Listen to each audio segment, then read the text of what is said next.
UFC 310 is right around the corner, and I'm going to be predicting the full card today. I know I normally do the main card, and we're going to start off with the early prelims and finish with the main event. It's going to be a little bit longer of a video than my normal prediction ones, but hopefully this is going to be a little bit more in depth, Starting off with Kennedy in whatever his name is versus Lucas, whatever his name is. I've got Kennedy on the left here. This guy who's looking at you is very stern look in your eyes, like he's kind of angry at you or something like that. But what did you say?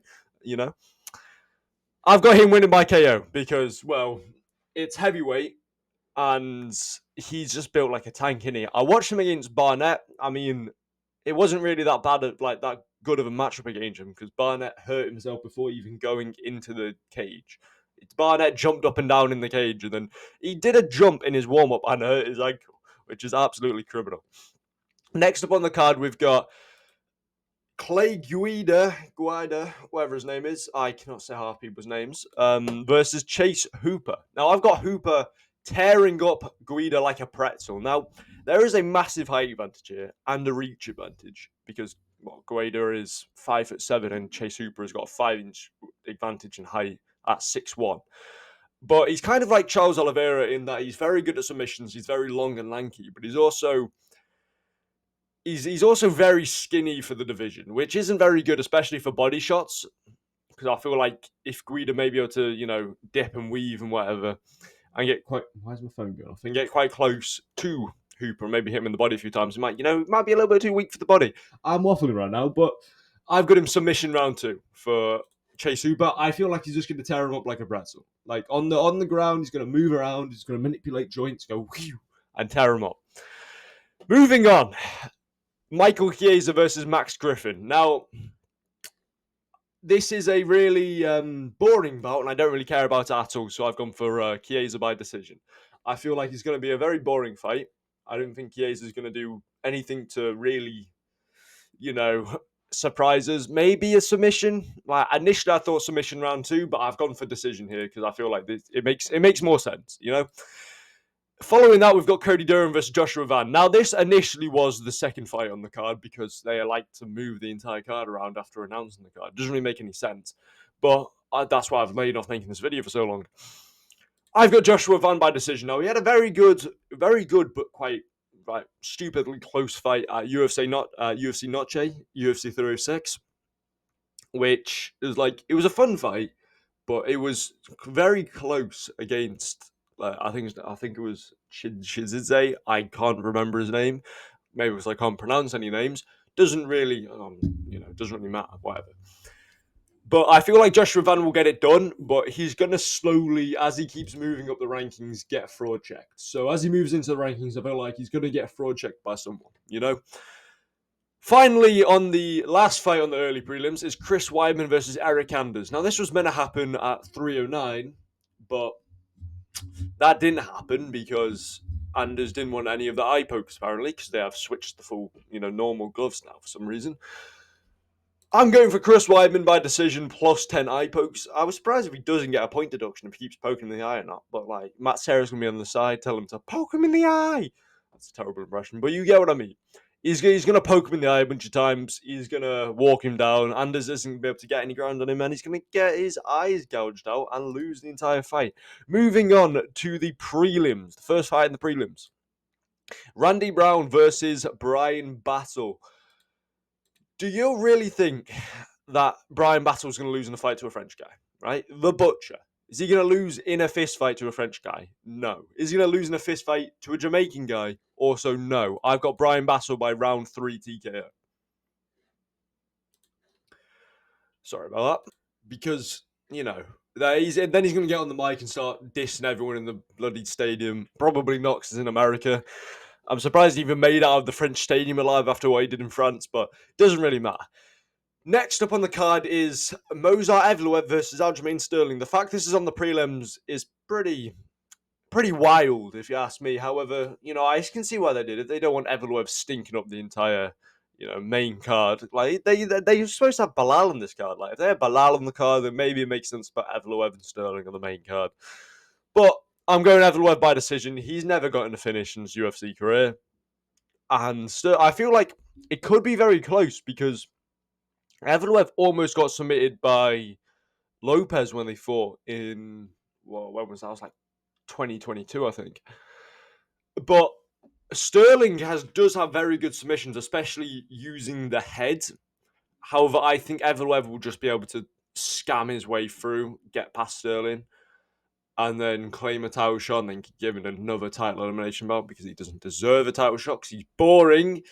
And that's really emphasised the fact that he's boring by the fact that Vicente Lueque versus Themba Gorimbo, whatever his name is, it's above that fight. Now, I've got Gorimbo winning Haribo right here by that green really does not look good on that background, does it? Okay. Winning by decision because, well, I just think he's better, and he's quite a good fighter, and he is the answer. And I feel like he is the answer to Vicente Luque. No, his nickname is the answer. Themba, the answer. Gorimbo, if you didn't already know. This is terrible. Last fight on the prelims: Antony Smith versus Dominick Reyes. Now, this is a decent fight. Maybe 3 years ago, 4 years ago, before Reyes got beaten by Jones. Because right now we've got a washed Antony Smith who can't get a win to save his life versus Dominick Reyes, who, other than that one win that he got again, who was that against? Against Dustin Jacoby. His one win that he got, that was 5 months ago. He has not had a win since the Jones fight. That's his only win.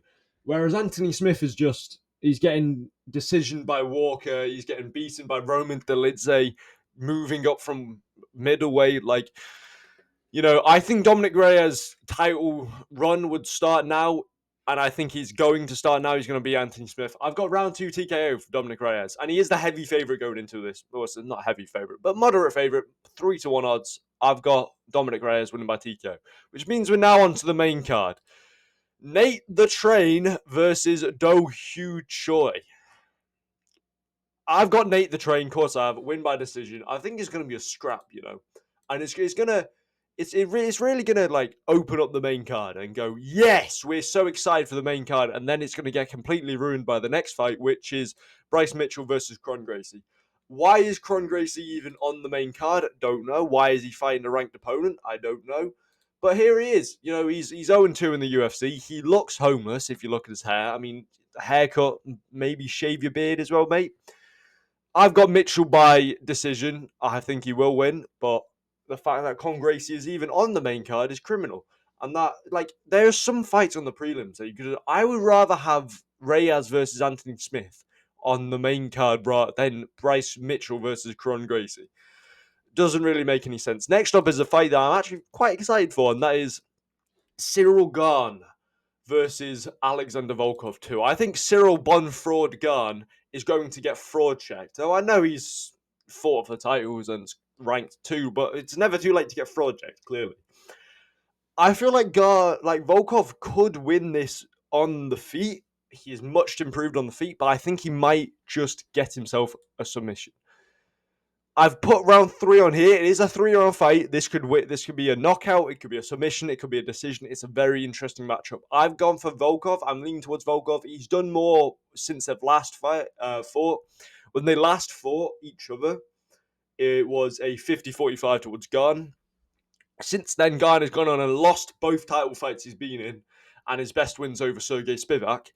Whereas Volkov is running through the division. I mean, he's other than his loss to Tom Aspinall, he's pretty much, well, not pretty much, he is undefeated other than his loss to Tom Aspinall, which, who doesn't lose to Tom Aspinall at this point, you know?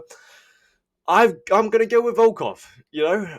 Next up, Shavkat Rakhmonov versus Ian Garry. This is my favourite fight on the card. And I'm also interested for the main event, but this is my favourite fight on the card that I will definitely be tuning in for. I'm watching the whole card. I don't know why I need to mention that. Shavkat Rakhmonov is amazing. Ian Garry is also very good. I think Ian Garry is the favourite. Ian Garry is... No, is he? He's the underdog. Okay, Shavkat is the favourite going in. Ian Garry's underdog. I think Shavkat's going to get it done. I think he's going to get it done with a TKO round 4, probably coming out of the clinch. But let's not underrate Ian Garry here. He's got very good striking.